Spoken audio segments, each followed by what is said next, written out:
ঢাকা বিশ্ববিদ্যালয়ে ভর্তি পরীক্ষা দিবা, সেই ক্ষেত্রে লাস্ট মুহূর্তে তুমি যত বেশি মডেল টেস্ট দিবা, যত বেশি পরীক্ষা দিয়ে ভুলটা বের করে নিবা, তত বেশি এই একই ভুল ঢাবির ভর্তি পরীক্ষায় হওয়ার সম্ভাবনা কমে যায়। মূলত এই কারণেই মানুষ মডেল টেস্ট দেয়, যে তার ভুলগুলো বা দুর্বলতাগুলো খুঁজে বের করবে, তার পাশাপাশি যেই ভুলটা সে ঢাবির ভর্তি পরীক্ষার দিন করতো সেটা আগে ভাগে সে পরীক্ষা দিয়ে করে শিখে নেবে। সো এই মডেল টেস্ট কিভাবে দেওয়া উচিত, বা আমি আসলে তোমাদের মডেল টেস্ট নিয়ে একটা পরিকল্পনা করেছি, দেখো তো কেমন লাগে, একটু আমার সাথে আছো। এখানে আমি অনেকগুলো বই নিয়েছি, দেখেছো? আমি বইগুলো যদি বলি, সাধারণ জ্ঞানের জন্য এখানে আমাদের খন্দকার জিকে আছে।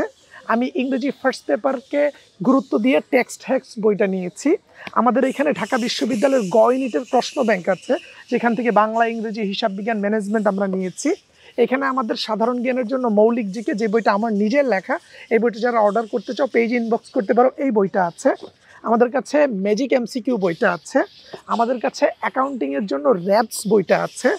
আমার কাছে জাহাঙ্গীরনগর বিশ্ববিদ্যালয়ের সি ইউনিটের প্রশ্ন ব্যাংক, বি ইউনিটের প্রশ্ন ব্যাংক, বাংলার জন্য আছে কিংবদন্তি, আমরা নিয়েছি এটিএম, এবং আমরা চট্টগ্রাম বিশ্ববিদ্যালয়ের গাইডলাইন বইটা নিয়েছি।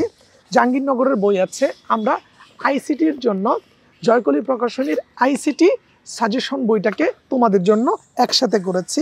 চট্টগ্রামের আরেকটা বই আছে, এবং তোমরা যদি দেখো, আমরা এইখানে হচ্ছে তোমার বিসিএসের একটা প্রশ্ন ব্যাংক এবং সাহিত্যের একটা বই রেখেছি, যেন লিটারেচার থেকে প্রশ্ন আসলে উত্তর দিতে পারো। আমাদের হচ্ছে power play GK final suggestion. এরপর আমাদের কাছে প্যানাসিয়ার একটা মডেল টেস্ট আছে।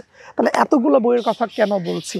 এই সবগুলো বই ঘেটে আমরা এবার ঢাবিতে আসার মতো মোট 3000 এমসিকিউ প্রশ্ন রেডি করেছি। আর সেই 3000 এমসিকিউ প্রশ্নের সাথে সাথে আমরা ব্যাখ্যা দিয়েছি, যাতে করে একটা প্রশ্ন পড়ার পর তুমি বাকি তথ্যগুলো জেনে নিতে পারো। এখন তোমার প্রশ্ন হতে পারে যে ভাইয়া ওই 3000 এমসিকিউ কোথায়? এই যে আমার কাছে দেখতে পাচ্ছ, এখানে আমাদের টোটাল 3000 এমসিকিউ আছে। এই শিটগুলো হচ্ছে টোটাল 3000 এমসিকিউ। তো প্রশ্ন হতে পারে ভাইয়া এই এমসিকিউগুলোর বিশেষত্ব কি?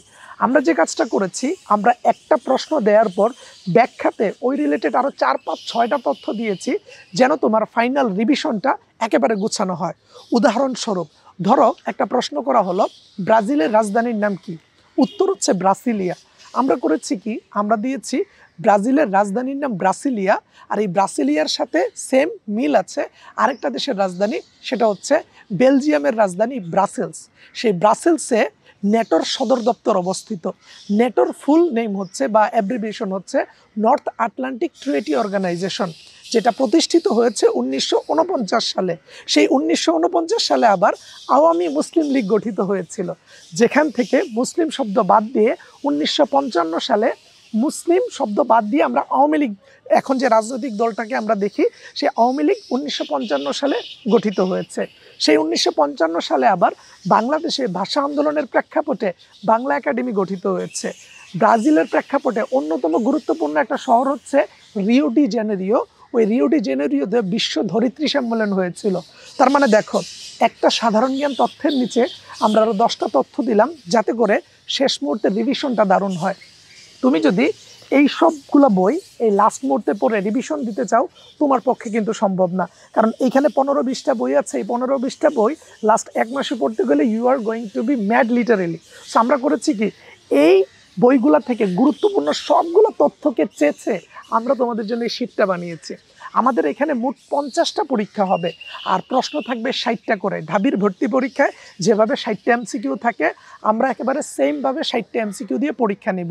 মোট 50 বার পরীক্ষা। অনেকে বলে ভাইয়া টপিক ভিত্তিক পরীক্ষা নেবেন না, ঢাকা বিশ্ববিদ্যালয় কি টপিক ভিত্তিক নেয়? নেয় না।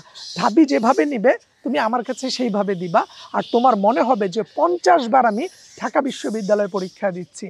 এখন আমার কাছে পরীক্ষা দিয়ে যে ভুলগুলা বের হবে, সেই ভুলগুলা যদি শিখে নাও, ঢাকা বিশ্ববিদ্যালয়ের ভর্তি পরীক্ষার দিনে একই ভুল কিন্তু আর হচ্ছে না।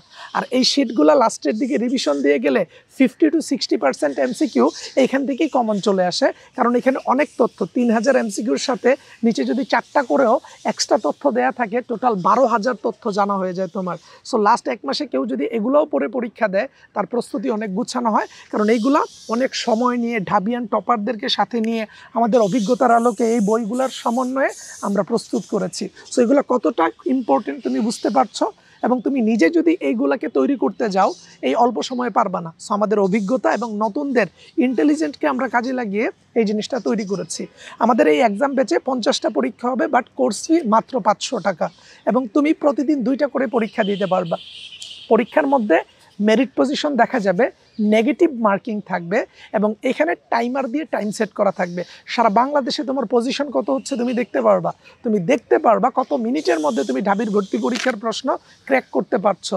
তুমি দেখতে পারবা যে তুমি নেগেটিভ মার্কিংয়ের মার পেছে কত নাম্বার কম পাচ্ছ, এবং এইগুলো এখন শিখে নিলে ঢাবির ভর্তি পরীক্ষার জন্য তোমার জার্নিটা সহজ হয়ে যাবে। সো আমাদের এই এক্সাম ব্যাচ খুব শীঘ্রই শুরু হতে যাচ্ছে।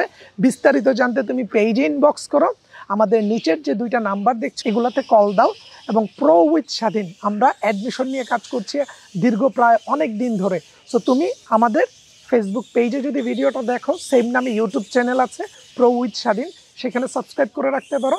আর ইউটিউবে ভিডিওটা দেখলে আমাদের প্রতিদিন ফেসবুকে ফ্রি লাইভ ক্লাস হয়, তুমি সেই লাইভে পার্টিসিপেট করতে পারবা প্রো উইথ স্বাধীন সার্চ করে। আজকের ভিডিওটা আশা করি তোমার কাজে লাগবে। শেষ মুহূর্তের প্রস্তুতি হোক গুছানো, শেষ মুহূর্তের প্রস্তুতি হোক চূড়ান্ত, এবং আমি বিশ্বাস করি যেভাবে পরিকল্পনা অনুযায়ী আমি তোমাদের জন্য সব কিছু সাজিয়েছি সেটাকে অ্যাপ্লাই করতে পারলে উইদিন এ ফিউ ডেজ তোমার সাথে ঢাকা ইউনিভার্সিটি ক্যাম্পাসে দেখা হচ্ছে। এবং আমি বস এই মুহূর্তে ঢাকা ইউনিভার্সিটিতেই আছি।